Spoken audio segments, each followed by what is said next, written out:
কুসুমের জীবনে এবারের ফটোশ্যুট হতে চলেছে বেস্ট ফটোশ্যুট, এমনটি বলছে দেবলীনা। হ্যাঁ ভিউয়ার্স, এমনটি দেখা যাবে। সম্পূর্ণ জানতে পেরে একটি লাইক দিয়ে চ্যানেলটি সাবস্ক্রাইব করে পুরো ভিডিওটি দেখতে থাকুন।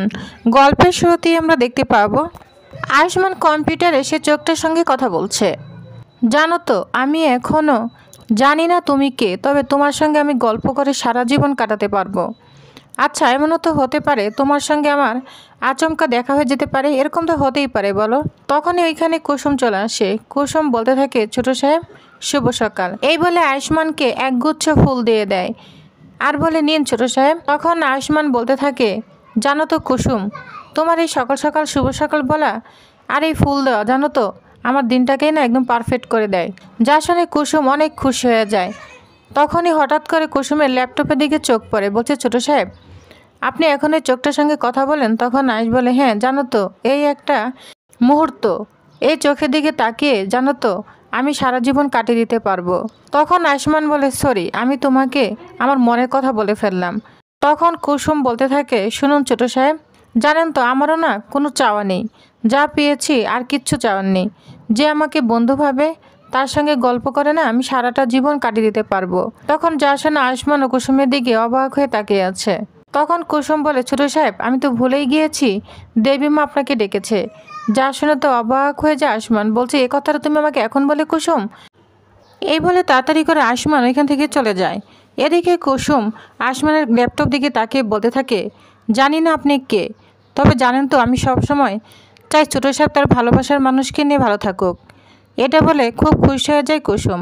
অন্যদিকে দেখা যায় দীপালি স্টাফদের সবাইকে বলতে থাকে, আমরা ব্রেকফাস্ট রান্না করে নিয়েছি, এবার দুপুরে রান্নাবান্না করব। তখনই সেখানে ইন্দ্রাণী, মীনাক্ষী, দেবলীনা চলে আসে। ইন্দ্রাণী দীপালিকে আর অন্যান্য স্টাফদের বলছে, শোনো, তোমাদের না আজকে কোনো কাজ করতে হবে না, কোনো রান্নাবান্না করতে হবে না, তোমরা সবাই আজকে রান্নাবান্না বন্ধ করো। দীপালি যা শুনে তো অবাক হয়ে যায়। বলছে, ম্যাডাম আমরা কি কোনো ভুল করেছি? তখন মীনাক্ষী দীপালিকে বলে, তোমাদের কি ভুলের আর কোনো শেষ আছে? ভুল তো করেই যাচ্ছ, কোন ভুলের কথা বলবে দিদি? তখনই ইন্দ্রাণী মীনাক্ষীকে বলে, তুই চুপ করবি ছোট, ওরা কোনো ভুল করেনি, আমাদের জন্য যা করেছে তাতে ওদের জন্য তো ধন্যবাদই প্রাপ্য।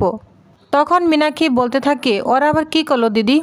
তখন ইন্দ্রাণী বলে, কি করেনি বল, লাস্ট কতদিন ধরে আমাদের বাড়ির যে অবস্থা, ওরাই তো আমাদের পাশে থেকেছে, সব কিছু সামলে নিয়েছে, ওরা একটা দিনের জন্য কোনো ছুটি নেয়নি।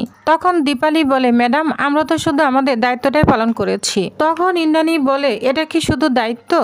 দীপালি, এই যে এতদিন আমরা হসপিটালে ছিলাম, তোমরা প্রত্যেকে সুন্দরভাবে বাড়িটাকে সামলে নিয়েছো, আর এই গাঙ্গুলি পরিবার না তোমাদের কাছে সবসময় কৃতজ্ঞ থাকবে। যাই হোক, অনেক ছোটাছুটি হয়েছে, এতদিন অনেক দগল গিয়েছে, তোমাদের অনেক খাটুনিও হয়েছে, যাও তোমাদের না সবাইকে আজকে আমি ছুটি দিলাম, তোমরা গিয়ে রেস্ট নাও। যা শুনে দীপালি বলছে, ম্যাডাম আপনি রান্নাবান্না করবেন, এত কাজ আপনি পারবেন না। তখন বলে, শোনো, আজকে তোমাদের ছুটি তো ছুটি, আমি সব সামলে নিব, বুঝতে পেরেছ? যাও তোমরা সবাই চলে যাও। তখন সবাই ওইখান থেকে চলে যায়। তখন ইন্দ্রাণী মীনাক্ষী আর দেবলীনাকে বলে, তোমরা আসো, আমরা সবাই মিলে একসঙ্গে কাজগুলো সেরে নিই। যা শুনে মীনাক্ষীর মুখটা তো একদম ছোট হয়ে যায়। এদিকে মীনাক্ষী ইচ্ছাকৃতভাবে এটা সেটা ফেলে দিচ্ছে। তখন ইন্দ্রাণী বলে, শোন ছোট, তোকে না কাজ করতে হবে না, তুই কাজ করতে এসে না আমার আরও কাজগুলো বাড়িয়ে দিচ্ছিস, তুই যা, তোকে কিচ্ছু করতে হবে না, আমি সব করে নিব। তখন মীনাক্ষী ওইখান থেকে চলে যায় আর দেবলীনার কাছে গিয়ে বলে, তুমি ভেবো না যে আমি কাজ করতে পারি না, এটা না আমি ইচ্ছাকৃতভাবেই করেছি যাতে দিদি আমাকে কোনো কাজ না দেয়, বুঝতে পেরেছ? তখন দেবলীনা ইন্দ্রাণীর কাছে চলে যায়। বলছে, আন্টি আমি তোমার সাথে কাজ করব, বলো না কিছু করে দেব। তখন ইন্দ্রাণী বলে, তোমার না কিচ্ছু করা লাগবে না, তবে হ্যাঁ তুমি আর ছোটো মিলে আরেকটা কাজ করতে পারো, তোমরা দুজন মিলে বাজারে চলে যাও, ওইখান থেকে গেস্টদের জন্য খাবার দাবার এবং কিছু গিফট কিনে নিয়ে আসবে, বুঝতে পেরেছ? যাও কিছু কেনাকাটা করে নিয়ে আসো। তখন মীনাক্ষী বলে, দিদি বাজেট কেমন? তখন ইন্দ্রাণী বলে, তোদের যেটা ভালো লাগবে সেটাই নিয়ে চলে আসবি, আমি পেমেন্ট করে দিব। তখন এইখানে কুসুম চলে আসে। বলছে, দেবীমা আপনি সবাইকে ছুটি দিয়েছেন, আপনি একাই সব করবেন, আপনি একা কিভাবে এত কাজ করবেন? দেবীমা আমি কিন্তু ছুটি নিব না। তখন যা শোনে ইন্দ্রাণী বলে, আমি কথা বলে কি তুমি শুনবে না তো, নাও তুমি কাজ করো, ঠিক আছে। যা শুনে কুসুম তো অনেক খুশি হয়ে যায়। অন্যদিকে মীনাক্ষী দেবলীনাকে বলছে, আমি ভাবছি আজকে বাড়িতে কোন গেস্ট আসবে। দেবলীনা বলে, যে গেস্ট আসুক না কেন, আন্টি যখন আমাকে দায়িত্বটা দিয়েছে তো আমি ঠিকঠাকভাবে পালন করব। কারণ আমি বুঝতে পেরেছি আন্টি এতদিনে কথাটা বুঝতে পেরেছে। কারণ সে ভেবেছে ভবিষ্যতে ইন্দ্রাণী আন্টির মতোই পরিবার আমি সামলে নিব। বুঝতে পেরেছ? অন্যদিকে দেখা যায় কুসুম তো কাজ করছে, তখন আয়ুষের কথাই ভাবছে। তখনই ওইখানে আয়ুষ্মান চলে আসে। আয়ুষ্মানকে দেখে তো কুসুম অবাক হয়ে যায়। তখন আয়ুষ্মান এসে কুসুমের চুলটা ছাড়িয়ে দিচ্ছে। ছোট সাহেব, আপনি এখানে এসেছেন? তখন আয়ুষ্মান বলে, কেন, আমি কি আমার বউর সঙ্গে এসে গল্প করতে পারি না? কুসুম বলে, ছোট সাহেব আস্তে কথা বলুন, দেবীমা তো শুনে ফেলবে। তখন আয়ুষ্মান বলে, কি হয়েছে? আমি তো আমার বউর সঙ্গেই কথা বলছি। তখন কুসুম বলে, বউ, আমি তো ভাবলাম আপনি আমাকে শুধু নিজের বন্ধুই মনে করেন। তখন আয়ুষ্মান বলে, শোনো, আমি তো ভীষণ লাকি, কারণ তুমি আমার বউ হলেও তুমি কিন্তু আমার বেস্ট ফ্রেন্ড। বুঝতে পেরেছ? তখন কুসুম বলে, আপনি সবটাই শুনে ফেলেছেন? নিশ্চয়ই এটা পিসিমণি বলেছে, তাই না? দেখেছেন, পিসিমণিকে আমি বারবার বলে দিয়েছি যেন এসব কথা কাউকেই না বলে। যা শুনে আয়ুষ্মান বলে, তো কি হয়েছে, আমাকেই তো বলেছে। আমি শুধু এখন তোমার মুখ থেকে ওই কথাটাই শুনতে চাই, তারপর আমি এখান থেকে যাব। বুঝতে পেরেছ? এই বলে কুসুম খুব ভয় পেতে থাকে আর বলে, ছোট সাহেব আপনি যান এখান থেকে, যান তো। কিন্তু আয়ুষ্মান তো কিছুতেই যায় না, আরও জোরে ধরে কুসুমকে।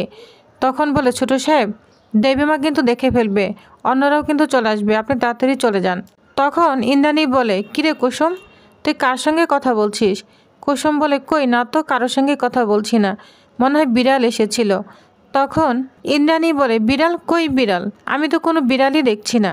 আচ্ছা যাই হোক, রান্নাবান্না তাড়াতাড়ি করে নে, আজকে কিন্তু সবাই একসঙ্গে মেঝেতে বসে খাওয়া দাওয়া করবে। বুঝতে পেরেছিস? এদিকে ওইখানে মীনাক্ষী চলে এসেছে দেবীমাকে সাহায্য করতে। তখনই দেখা যায় সাহায্য করতে গিয়ে আরও কাজকর্ম উল্টাপাল্টা করে দিচ্ছে।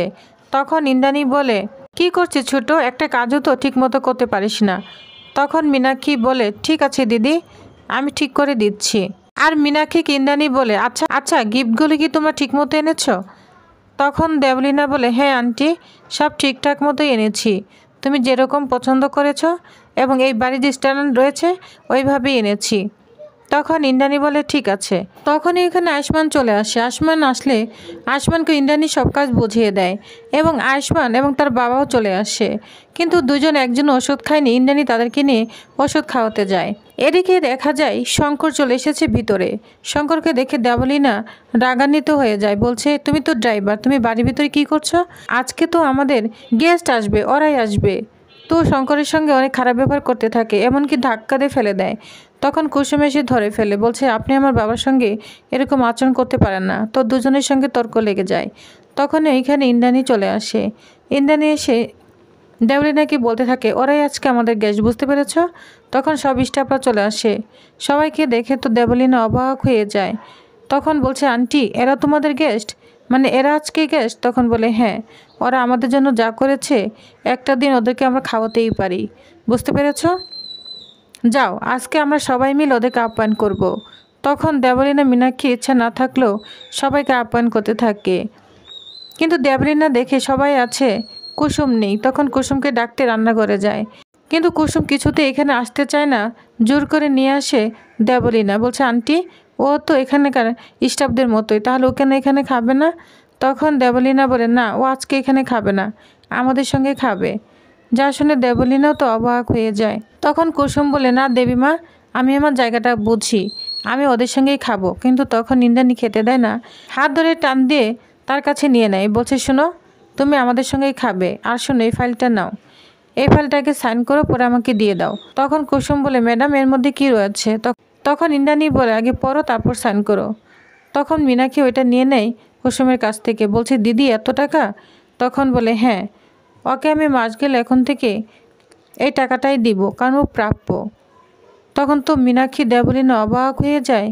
দেবলীনা শঙ্করকে বলে, বা এখন থেকে আপনাকে তো আর কাজ করতে হবে না, এতগুলি টাকা পাবে আপনার মেয়ে, আপনার তো দামে গাড়ি বাড়ি হয়ে যাবে। অপমান করতে থাকে। তখন শঙ্কর বলে, না, আমি যতদিন এখানে আছি বা বাচ্চা আছি, আমি দেবীমার সঙ্গেই থাকবো, তার কাজ করেই যাব। বুঝতে পেরেছেন? আর দেবীমা, আমার মেয়ের এত টাকা লাগবে না, ও যেহেতু এখানে কাজ করে, মাস গেলে কিছু টাকা দিয়ে দিবেন, এতেই আমরা খুশি। যা তোর বিয়েতে কাজে লাগে। তখন ইন্দ্রাণী বলে, তোমাদেরকে নিয়ে আর পারা গেল না। ঠিক আছে, মাস গেলে আমার যা ইচ্ছা ওকে আমি তাই টাকা দিব। কুসুম, নাও সাইন করে দাও। তখন কুসুমকে ইন্দ্রাণী হাতের পেনটা দিয়ে দেয়। তখন কুসুম মনের আনন্দে সাইনটা করে দেয় আর অনেক খুশি হয়ে যায়। তো প্রিভিয়াস, তাহলে নেক্সট আকর্ষণীয় পর্বে আরও কী কী হতে চলেছে তো জানতে অবশ্যই আমার সাথেই থাকুন। ধন্যবাদ।